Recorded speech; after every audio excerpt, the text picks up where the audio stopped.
What's up, guys? Have you ever watched one of my videos or read one of my posts or been to someone else's YouTube channel on gold making? Seen some sales and some prices and some profit margins, and then you go check the auction house and you're like, what is this guy talking about? These prices don't exist anymore. There's nothing like this. These profits don't exist. Well, yeah, probably it's happened to you, I'm gonna guess. Because the guides are almost always going to be a little bit out of date. We're not going to talk about all of the reasons why that, and this is particularly true for items that have extreme, like boom bust, very high profit margin. That's going to only last for a short amount of time. So the only way to take advantage of that, the only way you can take advantage of that, is if you're able to identify those markets yourself, and that's what we're going to talk about in this video. How do you find those types of markets? And if you can't find those markets or don't like them, then there's some other options as well. So that's what we're going to talk about. I'm going to teach you, hopefully, or give you the right tools to start thinking about this. Because then you don't have to wait for my video, because that's going to be too late. If you're going to want to get like millions of gold profit from a market, that's typically going to be too late. Well, it wasn't in Shadowlands because legendaries were good forever. But I don't think that's going to be the case in Dragonflight at all. So the first question: what on earth do players spend the gold on? So in my opinion, or in my experience, there's three types of things that players spend their gold on. Doing more damage, more healing, more tankiness, improving their characters, making them stronger. That's the number one thing they spend gold on. Number two, looking cool. Transmog, mounts, battle pets, anything that makes them look cooler. And the third one that I've just added or just thought up, completionism. This is a very small thing in my opinion. People who are like, I want every blacksmithing recipe in the game for just because they like completing their characters. And they're ranked 1 to 3 in terms of their demand, profit potential in my opinion, or at least the sale rate. People spend by far the most gold on doing big dam, and they spend most of that gold early in a patch cycle or early in an expansion. Those markets are super hot and then they cool down. Looking cool, that's more roughly the same all the time. You can always make profit. It's more just work, put in work. It's boring. I think it's a little bit boring, but it's very consistent. And it's the same for completionism. So that's it. So if you want to do anything that can make you like a very large amount of gold in a short amount of time, that's going to be gear, that's going to be consumables, that's going to be gems, that's going to be enchants, that's going to be those types of items. If players want it for endgame content, then it's a good item to target, to get the recipe, optimize your knowledge points in your profession in Dragonflight to craft it more efficiently, find ways to get cheap materials and craft them and sell them. Now, how do you find these items ahead of time? That's what we're looking at. Obviously, it's very easy to find now. You need to find these ahead of time. Obviously, we're going to look at guides, content creators, class discords, literally anywhere where players go when they try to figure out, how do I make my warlock better? How do I make my death knight? How do I make my mage better? How do I do better as a mage? These are the kind of sources. So, for instance, I follow class-specific content creators on YouTube around the world, like Kalamasi for Warlocks, Biceps Pump for DKs. My main is a DK in Dragonflight. Class Discords, they're a great source. You can probably find them by Googling. I'm going to make sure I put a link to at least one of them in the video description, and then they typically have links to all the others. They have tons of information, theory crafting, information on what embellishments to craft, for instance. That was the first place I finally found people the list of embellishments, and the fact that Elemental Lariat was the one everyone wanted.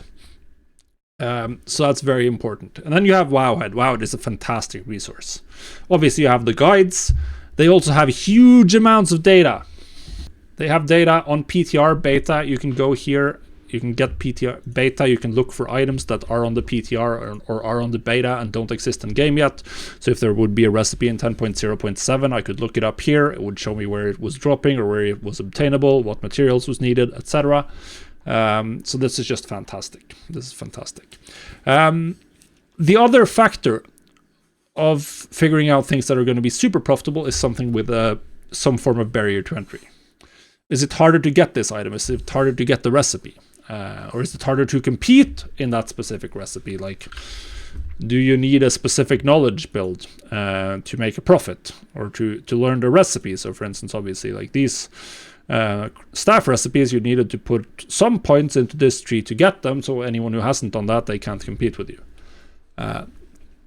Barriers to entry are important, and if you can find the right way to overcoming those barriers to entry, or being the first one through them, or through or past a specific bottleneck, that's going to be extremely profitable. Example from Dragonflight, people who realized that inspiration builds were like the absolute best thing in the world for most professions.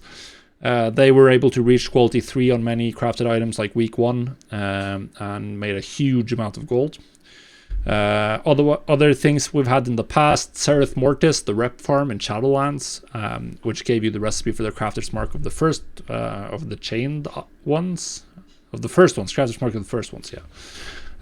If you were the first one in your realm with that recipe, you were swimming in it. So K-Check, from which you may be familiar here on YouTube, he was the first one on my realm with this recipe. He made a video about it. He made like millions gold cap in profit in 24 hours or something like that.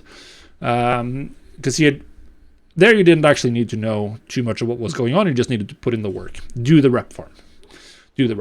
Now obviously, to find these barriers to entry, find ways to overcoming them, playing PTR and beta can be a huge advantage. I personally hate doing that. I was in the Dragonflight beta, but I did not spend enough time looking at professions to realize that the inspiration builds were like the #1 go-to.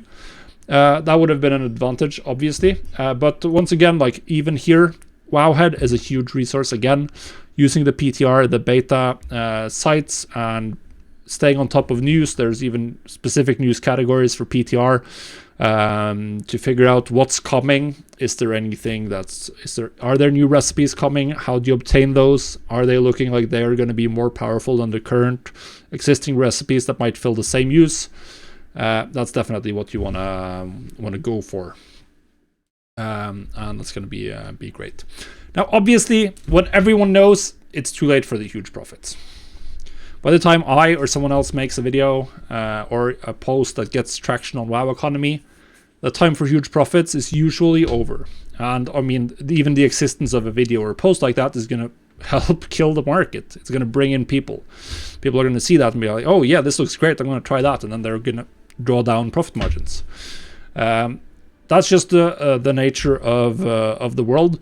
But that doesn't mean that the time for profits is over, just the time for huge profits. But the extreme profit margins, you can probably kiss those goodbye. That being said, like there's loads of stuff I've made videos in for Dragonflight that I'm still making gold with. Jewel crafting, tailoring, engineering, some of them. So if you're looking for things to do right now, those are probably my top 3 suggestions. Now, if you want to completely avoid this boom or bust, someone's making a video now, stuff's blowing up, then you can focus on cosmetics. Cosmetic markets are fantastic for slow, steady gold making. I find them a little boring because the general way you do it is to just have like a huge amount of items for sale. You need volume and just repost them every 48 hours. And you need hundreds of items to get any sort of consistent sales.